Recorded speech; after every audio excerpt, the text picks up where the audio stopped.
The wind howled across the open plains as a heavy storm rolled over Dust Creek. The small town slept under sheets of rain, but one man still rode through the darkness. His name was Cole Tanner, a quiet cowboy who worked from ranch to ranch, never staying long enough to make friends. His coat was soaked, his hat pulled low, and his horse fought the mud beneath them. He was only looking for a dry place to rest before dawn. Lightning lit the hills around him, showing the outline of an old marshal's cabin near the edge of the valley. He tugged the reins and guided his horse toward it, hoping the roof still stood. When Cole reached the door, the wind nearly ripped it from his hand. The inside was dark, but it looked dry enough. He stepped in, shaking off the rain, and shut the door behind him. The thunder cracked again, lighting up the small room, and that's when he froze. Someone was already there. A young woman stood near the cold fireplace, her face pale in the flickering light. She held a torn sheet around her shoulders, her eyes wide in shock. For a moment, both stared at each other without a word. Cole quickly turned away, his heart pounding. I didn't know anyone was here," he stammered, facing the wall. "Didn't mean to intrude, ma'am. Just needed shelter from the storm." The woman didn't move at first. Her voice was soft, trembling but proud. "You shouldn't be here, cowboy. This cabin isn't safe for anyone tonight." Cole frowned, still keeping his back turned. "Safer than sleeping in the rain," he said. "But if you want me gone, I'll ride out." "No," she said quickly, then hesitated. "Noda, please don't. The storm's too strong. Just stay on your side." Cole nodded. The wind slammed against the windows, rattling the old shutters. He could hear her moving behind him, wrapping the blanket tighter. He noticed how weak her steps sounded, how she coughed softly as if she'd been sick or cold for too long. After a few minutes, he spoke again, his voice low. "You hurt? Need help?"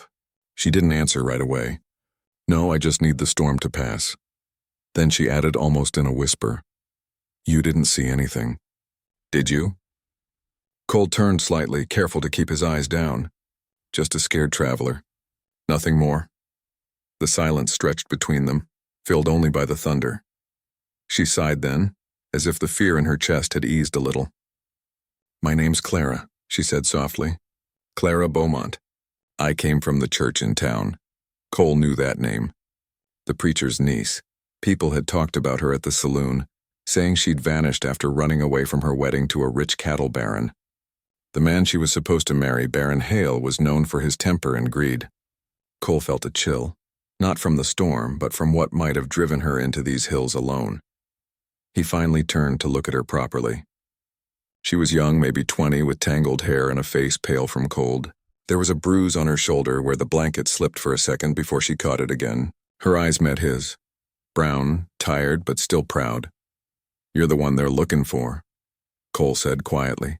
"Town's been talking all week." Her hands tightened on the blanket. "Then you know what they'll do if they find me?" Cole nodded.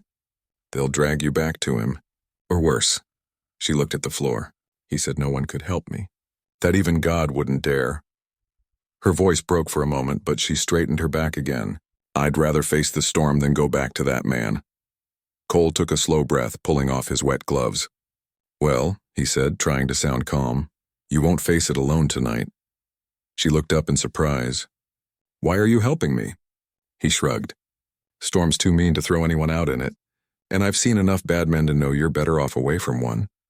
Clara watched him for a long time before whispering, "You don't even know me." "Don't need to," Cole replied simply. The night dragged on. The wind shrieked through the cracks, but inside the cabin something softened. Cole built a small fire from the broken furniture, careful not to look her way more than needed. The glow painted the room in gold and shadows. Clara sat near the wall, warming her hands, her eyes heavy with exhaustion. "You ever been this far from town before?" he asked quietly. "Never," she said. "I didn't think I'd make it this far. My horse bolted when the thunder started. I thought the storm would take me too." He nodded.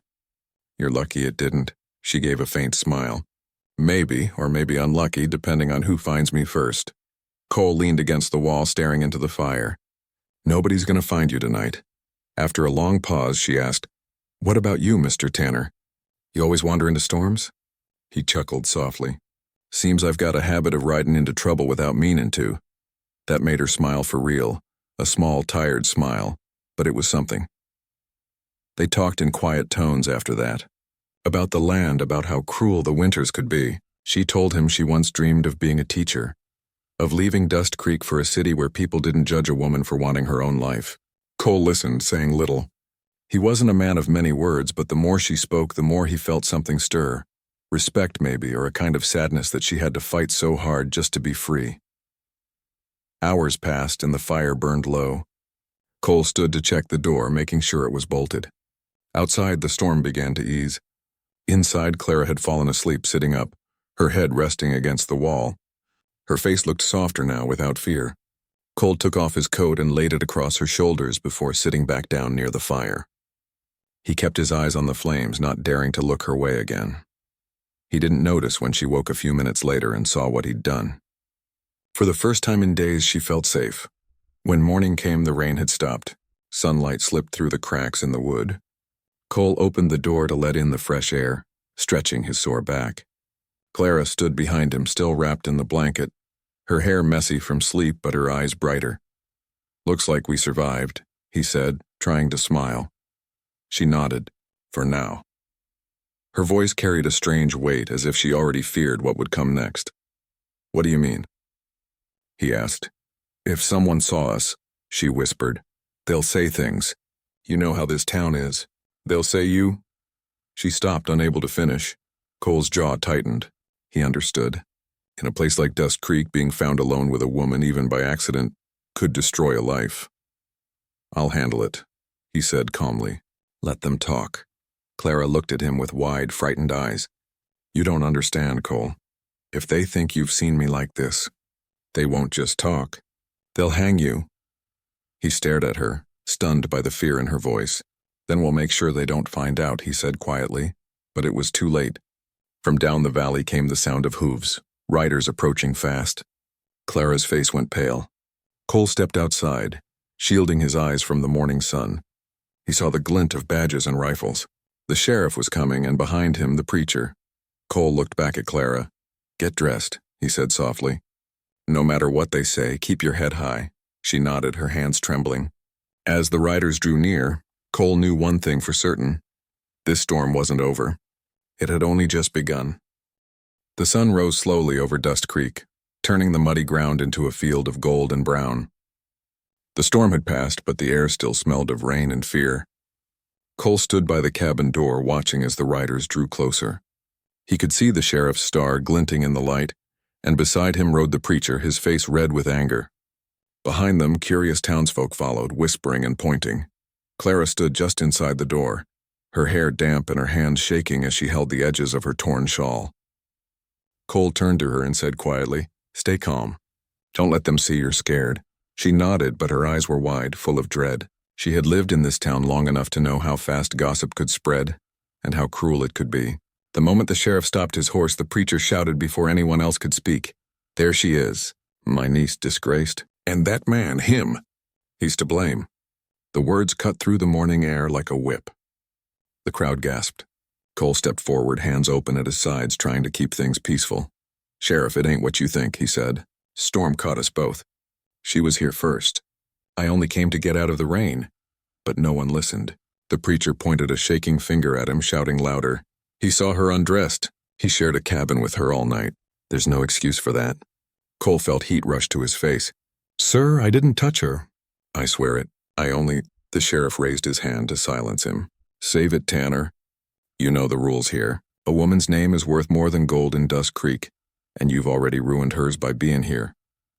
Clara stepped forward suddenly. "It's not his fault," she cried, her voice breaking. "He didn't know I was inside. He just came to stay out of the storm. He saved my life." The crowd murmured, but the preacher would not stop. "No man shares a roof with a woman through the night unless he means to marry her. If you don't wed her, Cole Tanner, then the law will call it a sin and you'll hang for it." The sheriff looked uneasy. "Preacher, maybe we should—" "No," the preacher barked. "The law of decency must stand. He saw her like no man should. Now he must make it right before God in this town." Cole's stomach tightened. He wanted to argue, but the eyes around him were full of judgment. He saw no mercy in them, only fear of scandal. Clara stood beside him, trembling. She looked up at him with pleading eyes. "They'll hang you too," she whispered. "Even if I speak the truth, they won't believe me. Please, Cole, please don't fight them. Cole's heart pounded.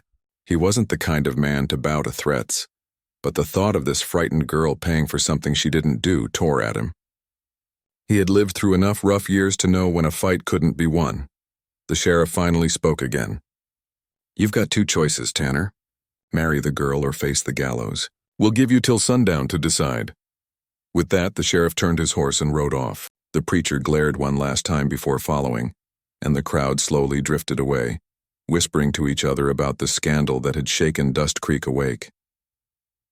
When they were gone, silence filled the air.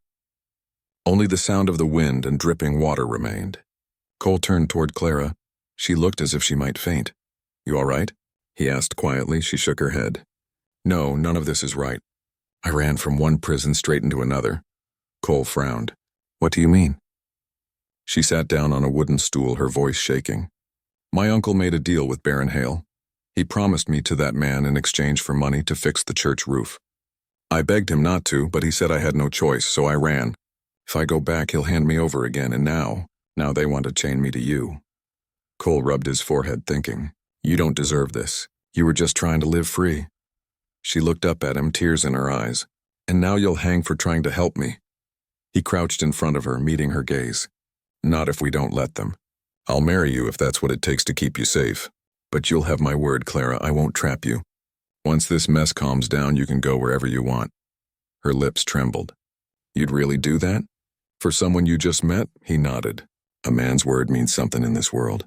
And I won't let them take yours away." For a long moment, neither spoke. The storm had passed, but the tension between them was thicker than ever. Clara wanted to believe him. His voice was calm, his eyes honest, but she knew the town wouldn't forgive easily. By noon, the whole of Dust Creek was talking about it. Women whispered behind windows and men spat tobacco on the ground, shaking their heads. "Shame," one said.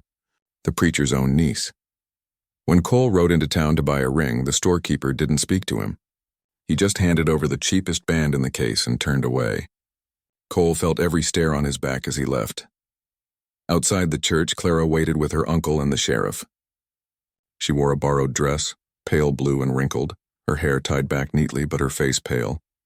When Cole dismounted, she met his eyes for only a second before looking away. The preacher's voice was cold as ice. "You will stand before the Lord today and you will make this right." Cole took his place beside her. His hat was in his hands and his jaw was tight. The crowd that had gathered in front of the church watched in silence. There was no music, no flowers, no laughter, only judgment in the air. The preacher read the vows quickly, his voice sharp and bitter. "Do you, Cole Tanner, take this woman as your lawful wife?" Cole hesitated, then said firmly, "I do." "And do you, Clara Beaumont, take this man as your lawful husband?" Her voice trembled. "I do." "Then by the laws of Dust Creek and by the word of God I declare you man and wife," the preacher said, closing the Bible with a hard snap.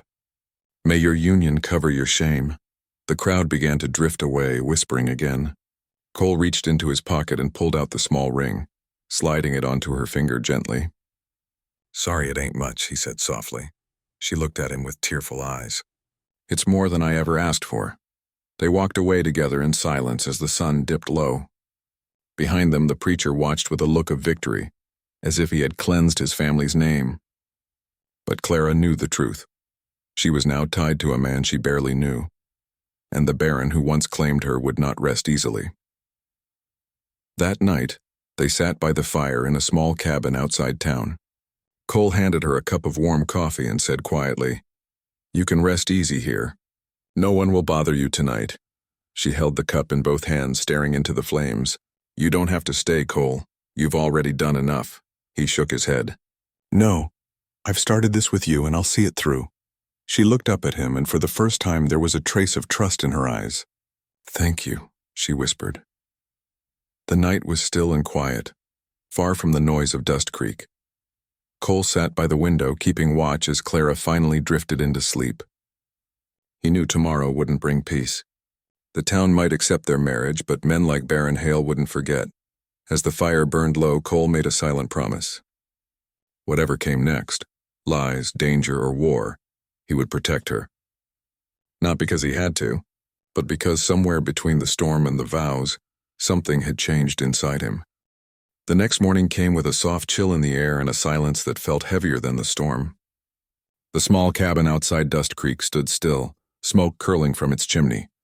Cole Tanner sat on the porch cleaning his rifle, though he wasn't expecting trouble, not yet. He just needed something to keep his hands busy, something to help him think. Inside, Clara moved quietly, folding a few borrowed clothes she'd brought from town. The light through the small window touched her face, and for the first time since the storm, she looked calm, though a shadow still lingered in her eyes. They were married now. Not out of love or choice, but out of fear and law. Yet, as Cole listened to her humming softly while she worked, he realized he didn't regret it. He'd seen too many wrong things in life to turn away from someone in need. And Clara, despite her fragile look, had a quiet strength that caught his respect. When she came to the door holding a tin of coffee, she said softly, "You've been sitting there since dawn." He nodded. "Just thinking." "About what?" He gave a small shrug. "How fast life can turn on you. Yesterday I was just a drifter with a horse and a coat. Now I've got a wife and 100 folks who think I ruined her honor." She smiled faintly, though her eyes looked sad. "And I'm the woman everyone whispers about." Cole took the cup she handed him. "Let them whisper," he said firmly. "We know the truth." "That's enough." But Clara didn't answer. She knew in a small town like Dust Creek, truth mattered less than talk. Still, his words gave her a kind of peace. She sat beside him on the porch, her hands in her lap. "You could leave," she said after a while. "If you ride out now, no one would stop you. You don't owe me anything." He looked at her, quiet for a long moment. "You ever been left behind before?" Her throat tightened. "Too many times." "Then I'm not about to be one of those folks," he said simply. That settled it. Cole Tanner wasn't going anywhere. As the day stretched on, he rode into town for supplies. The stairs followed him as always. At the blacksmith's, 2 men whispered loud enough for him to hear. "That's the one who married the preacher's niece." "Poor fool." Another laughed. "She'll bring him nothing but trouble." Cole ignored them. He wasn't there to win friends. He bought nails, rope, and a few sacks of grain before heading to the saloon to pick up news. The bartender gave him a slow nod. "Heard the Baron's back in these parts," he said, lowering his voice. "Word is he ain't happy." Cole's jaw tightened. "He's got no right to be." The bartender leaned closer. "Men like him don't care about rights. He's saying the marriage was a trick. Says you forced her so she couldn't return to him. Claims he's coming to Dust Creek to take her back by law or by gun." Cole set down his drink and stood up. "If he wants a fight, he can find me." The bartender's eyes widened. "You don't understand, Tanner. He's got men, real killers. You can't stand alone against that." Cole adjusted his hat, his voice low and steady. "I've stood alone most of my life. Don't reckon I'll start backing down now." By the time he returned to the cabin, the sun was dipping behind the hills. Clara met him at the door, her face pale. "Cole, riders came while you were gone. They didn't stop, but I saw their faces. They were Hale's men." Cole's hand tightened on the reins. "Did they speak to you?" She shook her head. "No, just looked this way and rode on." He stepped inside and placed the supplies down. "Then we'll be ready if they come again." "Ready?" she repeated, her voice trembling. "You mean to fight them?" He turned toward her. "If I have to. They'll come here thinking I'm a ranch hand they can scare off, but I've seen worse men than Hale in his pack." Clara took a step closer, her voice soft. "I don't want blood, Cole, I just want peace. I can't watch anyone else get hurt because of me." He met her eyes. "Then we'll find peace our own way. But I won't let anyone take you back to that man." She didn't know what to say. Her heart pounded, not from fear this time, but from something warmer, something she couldn't name. That night, as they sat by the fire, Clara spoke quietly. "Do you miss anyone? Family, I mean." Cole stared at the flames. "Had a brother once. He joined the army and never came home. After that, I just rode wherever work took me. Never stayed long enough to get close to anyone." She nodded slowly. "Maybe you were meant to stop here." He gave a small smile. "Didn't feel like fate when the sheriff was threatening to hang me." That made her laugh softly, and for a moment the cabin felt lighter. Days passed. The gossip in town began to cool, but the tension in the air didn't. Clara spent her time fixing the cabin, tending to the garden, and sewing clothes to sell at the market. The small space started to look like a home. Cole repaired the roof, mended the fences, and built a new stall for his horse. Though they spoke little of it, both knew something was changing between them. One evening, while Cole was chopping wood, Clara came outside holding a folded paper. "A letter," she said, her voice tight. "From the sheriff." Cole wiped his hands and took it. The note was short and cold. It said Hale had filed a legal claim in the county, declaring the marriage invalid and accusing Cole of forcing her. The sheriff was ordered to investigate within a week. Clara's voice shook. "He's trying to take me back through the law." Cole crumpled the paper in his fist. "Then we'll fight it." "But how?" she asked. "He's rich, powerful. He owns half this county." Cole looked at her steadily. "And all I need is my word and a rifle." She looked at him, torn between fear and trust. "You can't take on a man like him alone." He smiled faintly. "I ain't alone anymore." That night, neither of them slept much. Cole sat by the door with his gun across his knees. Clara stayed near the window, watching the stars fade behind clouds. The soft crackle of the fire was the only sound between them. In the quiet, she spoke. "You shouldn't have stayed, Cole. You could have saved yourself." He looked over at her. "Maybe I was tired of saving only myself." She turned her face away, hiding her tears. The next morning, they rode into town together. People stared as always, but something in their looks had changed. Some were curious, others seemed sorry. A few nodded respectfully. Word of Hale's threats had spread, and not everyone liked the idea of an outsider trying to bully one of their own. At the general store, Mrs. Kemp, the shopkeeper's wife, pressed Clara's hand gently. "Don't you worry, dear. Some folks remember who your mama was. She raised you right. Don't let that Baron take your peace." Clara smiled faintly, grateful for the kindness. On the ride back, she looked at Cole. "Why are you doing all this?" she asked softly. "You could have walked away and been free." He turned to her, his voice steady. "Because no one stood up for me when I needed it. Maybe it's time I stand for someone else." That answer stayed in her heart long after they reached the cabin. That evening, a storm began to brew again over the hills, but this time the thunder didn't scare her. She stood at the doorway, watching Cole secure the horses, his figure strong against the dark sky. For the first time in her life, Clara didn't feel helpless.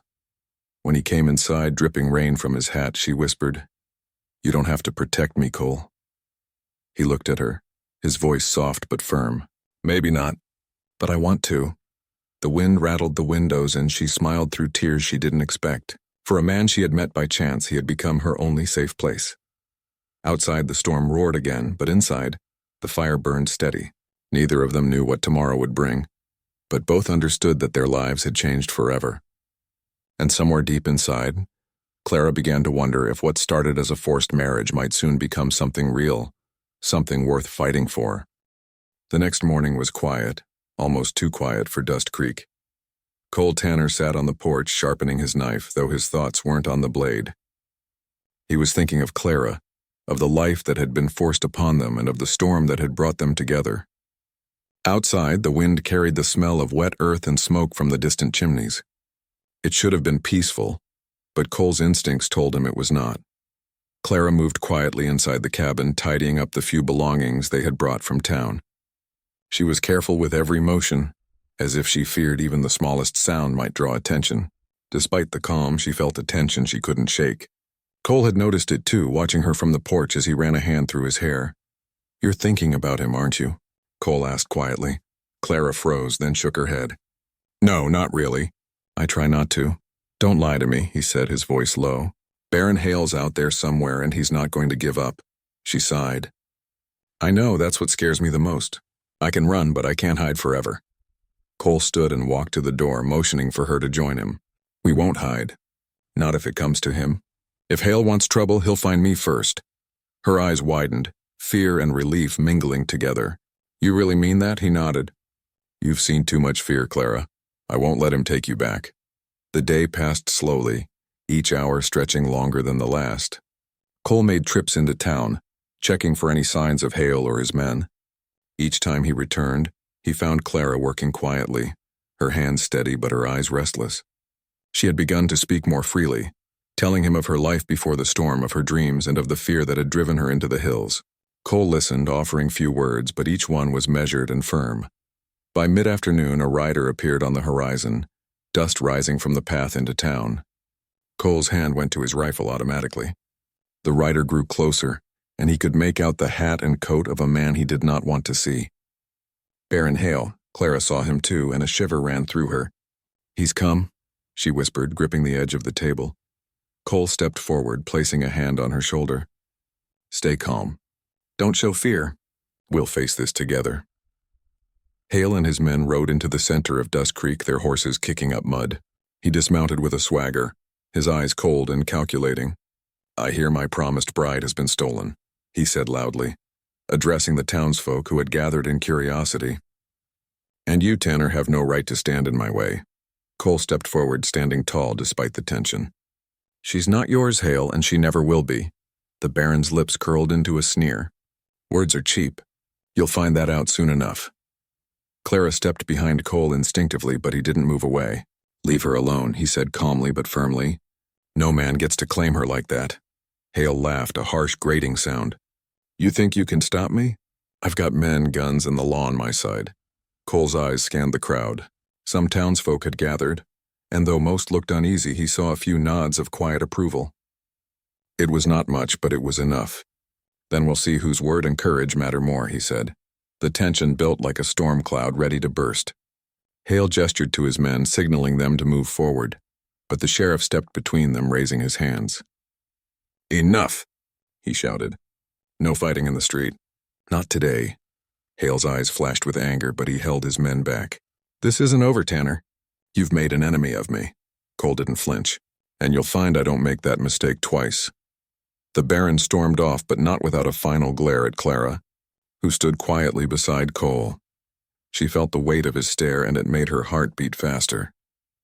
But she also felt a new strength, a belief that someone would stand with her no matter what. That evening, they returned to the cabin, the tension of the day still heavy in the air. Cole stacked firewood while Clara prepared a simple meal. Neither spoke much at first. The wind rattled the windows, and outside, the world seemed quiet again. Finally, Clara spoke, her voice soft. "Do you think he'll come back?" Cole paused, looking at the fire. "He might. Men like him don't give up easily, but if he does, he'll have to go through me." Her eyes filled with tears, not from fear this time, but from relief. "I'm glad you're here," she whispered. He looked at her, expression unreadable. "I told you, Clara, I'm not leaving. Not now, not ever." The night passed slowly, with both keeping watch in their own way. Cole sat by the door, listening to the sounds of the hills while Clara stared out the window, her thoughts on the future. Though danger lingered, there was a new understanding between them. They were partners now, bound by circumstance, yes, but also by trust and growing respect. Days turned into a week, and Hale's absence brought a fragile peace.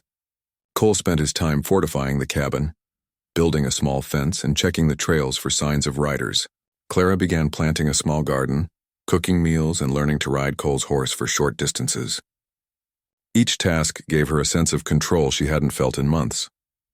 One afternoon, while Cole repaired a fence post, Clara approached him carrying a basket of vegetables. "Do you ever wish life was simpler?" she asked, brushing rain from her hair. Cole wiped his hands on his coat. "Every day," he admitted. "But simple ain't what keeps people alive out here." She smiled faintly, setting the basket down. "I guess I'm learning that now." They worked together in silence for a while, each finding comfort in the other's presence. Cole didn't need to speak to make her feel safe, and Clara didn't need to ask to feel understood. For a few hours, the world beyond their cabin seemed distant, almost unimportant. That night, they sat by the fire again, the wind outside whispering through the hills. Clara broke the silence. "Cole, do you ever think about what comes after all this?" He looked into the flames. "Not much. I live for today, but if we get through this, maybe there's a life worth thinking about." She nodded, a small smile on her lips.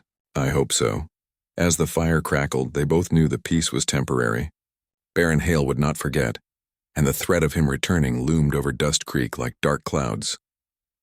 Yet for the first time, Clara felt a flicker of hope, and Cole felt something he hadn't allowed himself in years, a sense that maybe, just maybe, he had found a reason to stay. A reason to fight and a reason to care.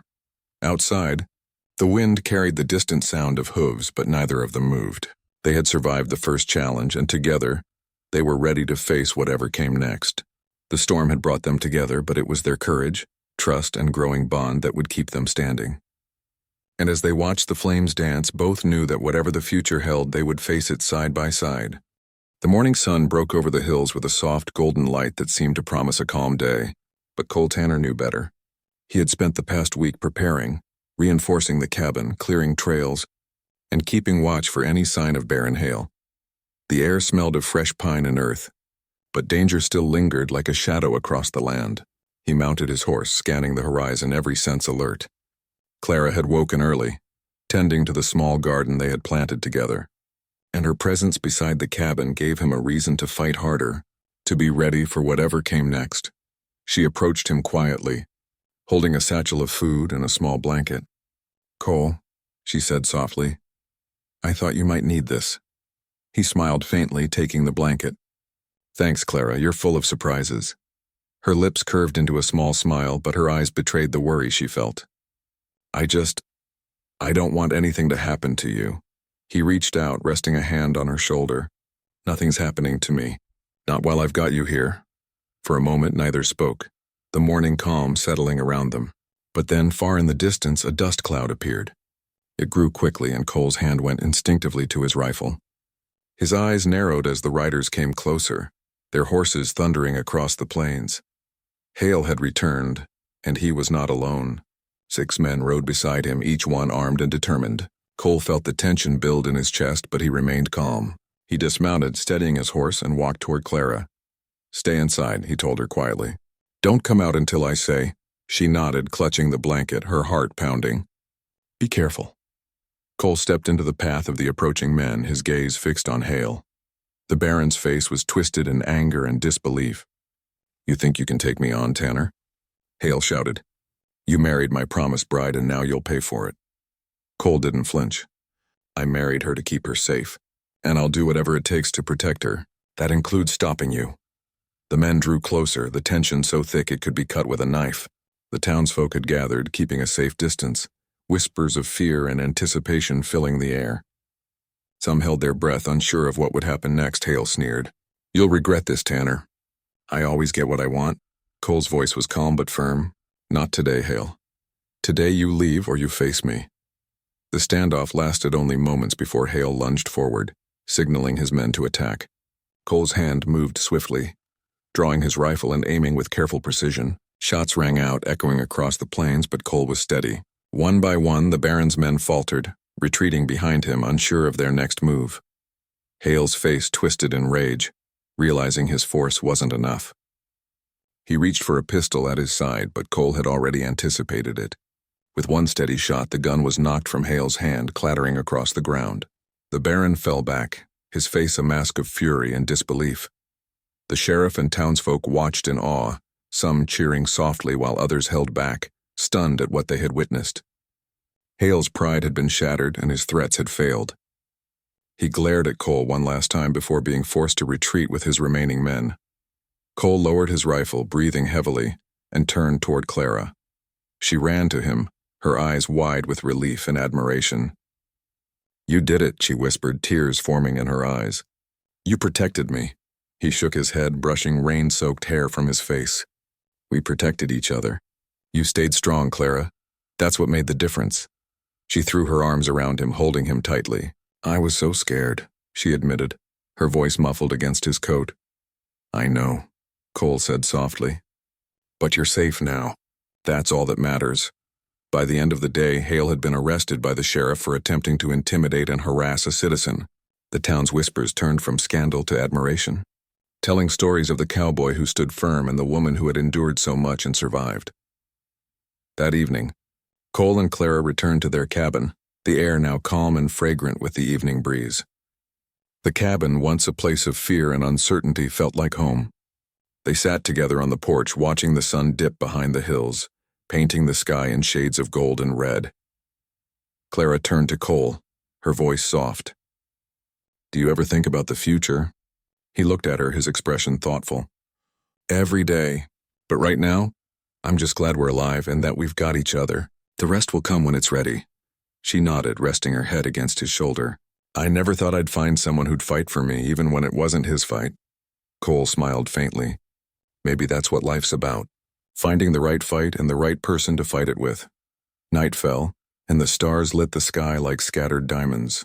The wind whispered through the hills, and for the first time in months, Clara felt a peace she hadn't known she could have. She looked at Cole, and in that moment she realized that what began as a forced marriage had become something far deeper, a bond of trust, courage, and the beginnings of love. Cole sat beside her, his hand resting over hers. "Tomorrow will bring its own challenges," he said quietly. "But we'll face them together." Clara nodded, a small smile on her lips. Together. The cabin stood firm against the night, sheltering them from the past and the storms to come. And as they watched the stars blink into existence above the hills, both understood that life had given them a second chance, a chance to build something real, something strong, and something worth holding on to. The town of Dust Creek would remember the story. A cowboy who stood for what was right, a woman who refused to be taken, and the courage it took to protect both honor and love. And for Cole and Clara, the story was just beginning. They had survived fear, storms, and threats, and now, for the first time, they could look forward to tomorrow with hope. Cole wrapped a blanket around Clara's shoulders, and together they watched the night deepen, feeling a warmth that had nothing to do with the fire. For the first time, the world outside seemed distant, and the only thing that mattered was the quiet strength they found in each other. And somewhere in the distance, the wind carried the whispers of the town, no longer of scandal but of admiration. Cole Tanner and Clara Beaumont had survived, and in doing so, they had forged a bond that would endure far longer than any storm or threat.